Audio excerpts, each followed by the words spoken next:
매매 사례를 보니까 네.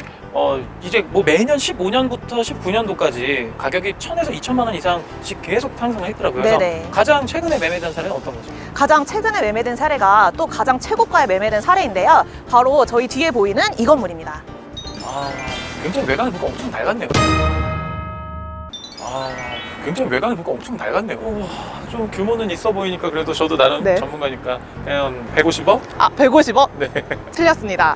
본 건물은 240억 원에 낙찰이 됐고요. 네. 평당가로 따지면 1억 2천만 원이 넘는 금액이에요. 낙찰이 아니고 매각입니다. 네네. 네. 3중 일반 주거 지역임에도 불구하고 평당 1억 2천만 원을 넘어섰고요. 말씀하신 대로 건물이 굉장히 노후되어 있어서 사실상 임대 수익도 높지 않았습니다. 거래 사례를 보면은 뭐 주변에 이런 GBC 등 뭐 영동대로 복합 환승센터 등의 뭐 개발 호재들이 얼마나 이 지가 상승에 영향을 미치는지 알 수 있는 사례입니다. 근데 이게 이면부에 3종 일반 주거지역이잖아요. 네. 근데 여기를 평당 1억 3천이 가까운 금액에 거래가 되는데 이거 활용도를 참 가늠하기 힘드네요. 네, 맞아요. 평당 1억 3천이라는 금액이 사실 강남역 이면 먹자상권보다 더 비싼 평당 금액이에요. 그렇죠. 이렇게 네. 비교해 보시면은 이런 호가가 반영돼서 이 삼성동 일대가 얼마나 많이 올랐는지 좀 체감하실 수가 있을 거예요. 그럼 결국엔 이것도 과연 이 가격의 값어치를 할 수 있는지, 네. 이게 거품은 아닌지, 네. 이런 것들을 또 다음 순서인 개발 호재를 또 살펴보면서 네. 좀 정리를 해봐야겠네요. 네, 맞습니다. 알겠습니다. 그러면 다음 순서로 가보시죠. 네, 저희가 이 매매 사례도 보고 다시 이곳으로 넘어왔는데요. 네. 그러면 영동대로 복합 환승센터랑 GTX에 대해서도 대표님이 한번 자세히 설명 좀 해주시죠. GTX는 많은 분들이 잘 알고 계실 텐데요. GTX의 약자가 뭔지 아시나요? 그럼요. 네. 그럼 강남 트레인 익스프레스. 강남이요? 네. 제가 잘못 들은 거겠죠? 수도권 광역 급행철도라고 하는데요. A, B, C 노선이 지금 개발이 예정되어 있고 지금 A 노선은 착공에 들어갔습니다. 이거는 일산의 킨텍스부터 삼성역까지 연결이 되고요. 2차로 동탄까지도 연결이 됩니다. 이렇게 되면 이제 일산에서 동탄, 삼성역으로 접근하는데 우리가 20분 정도밖에 소요가 되지 않기 때문에 큰 파급 효과를 가져오고 빨대 효과를 가속화시키는 그런 교통의 발달이라고 할 수 있겠습니다. 빨대 효과가 뭔가요? 빨대를 이제 이렇게 쪽쪽 빨아먹잖아요. 네. 빨대로. 그런 것처럼 인프라가 완성이 돼 있는 강남처럼 업무와 이제 생활에 밀접하게 연결된 이곳에서 모든 경제 생산 활동을 다 하고요. 본인이 거주하는 수도권, 지방으로는 그냥 이동을 해서 거의 그냥 잠만 자고 오는 그 지역에서는 이제 생산 활동을 하지 않는 네. 거죠. 이런 것들을 가지고 이제 빨대 효과가 얘기를 하는데요. 네. 말이 좀 약간 좀 휘핑인데 네. 눈을 좀 똑바로 떠주세요. 좀 부담스럽네요. 너무 눈부셔가지고 지금 눈뜨기가 너무 힘들어요. 설명 다 끝나신 거죠? 네, 일단은 GTX 네. 빨대 효과는 여기까지 설명드리고 네. 다음 얘기를 좀 해보시죠. 네. 정신 뭐가 또 남았어요? 네, 정신 좀 차려주시고요. 저 집에 가고 싶은데. 아직 하시면 안 되나요? 아직 여기 개발 호재가 아직도 네. 하나 남았거든요. 이럴 수가. 네, 마저 얘기를 해주시죠. 그거는 자료화면으로 대체하시죠. 이 영동대로 복합 환승센터는요, 향에는 이제 차도였던 것들을 모두 공원화시키고 차량과 지하철, 버스 이런 것들이 전부 지하로 들어가게 됩니다. 그렇게 되면 이 지역에 또 하나의 랜드마크가 생기는과 동시에 또 이제 지하로는 GTX까지 같이 연결해서 이용할 수 있는 공간들이 생기는 거거든요. 두 번째 자료화면을 또 한번 보시면 지하 1층부터 지하 6층까지 개발이 계획되어 있고요.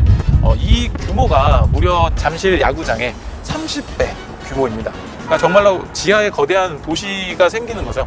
그러면 GTX 노선이랑 이 영동대로 복합 환승센터가 지하에 생긴다라고 하면은 이 일대에 엄청난 효과가 생기겠네요. 지하에 생기는 복합 환승센터 같은 경우는 정부에서 발표한 자료에 따르면 연간 12,000여 명의 일자리 창출과 연평균 2조 5천억 규모의 생산 유발 효과가 있을 걸로 발표가 됐습니다. 그래서 엄청난 이 경제적인 활동이, 생산적인 활동이 이곳에서 발생될 거라고 예상이 되고 있죠. 해외에서도 이런 사례를 찾아보기 힘들 정도로 대규모 개발이라고 할 수 있습니다. 그렇군요.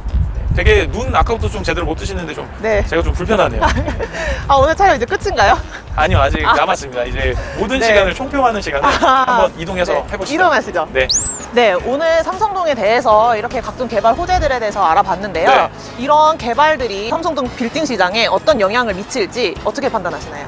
일단은 이것들을 면밀히 좀 살펴봐야 되는데요. 크게 세 가지 포인트가 있습니다. 첫 번째는요, 이제 국책 사업하고 민간 개발이 이제 연계된 이제 복합적인 대규모 프로젝트이기 때문에 삼성역 일대뿐만 아니고요, 강남 전체에도 지각 변동이 예상이 되고 또 많은 경제 유발 효과가 생길 거라고 생각됩니다. 그러면서 또 집가 상승에 대한 기대 또한 점점 더 커지겠죠.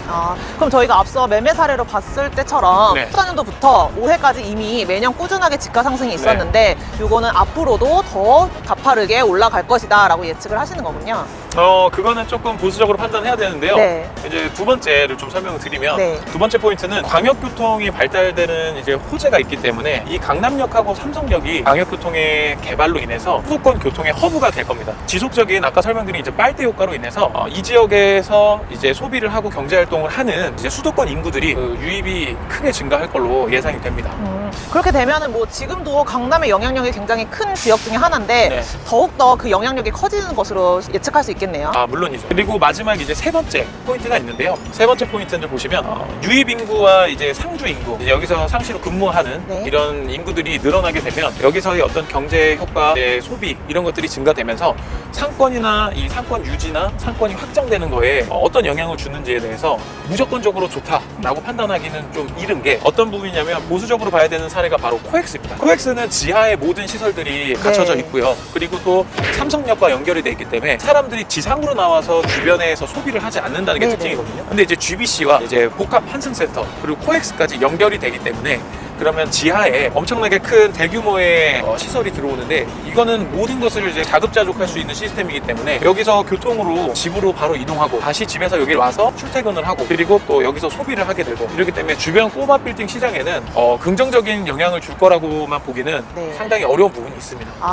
저는 이 개발이 이루어진다라고 하면 네. 이 주변 상권에 좀 긍정적인 효과가 무조건 생길 거라고 생각을 했는데 네. 그게 호재가 아니라 좀 상권을 떨어뜨릴 수 있는 악재가 될 수도 있겠네요. 그렇죠. 그래서 이런 호재는 이제 선별적으로 디테일하게 검토를 해서 어떤 영향을 미칠지를 저희 에이트 네. 빌딩하고 함께 하시면 좋을 것 같습니다. 네. 어차피 답은 에이트 빌딩. 에이트 빌딩입니다.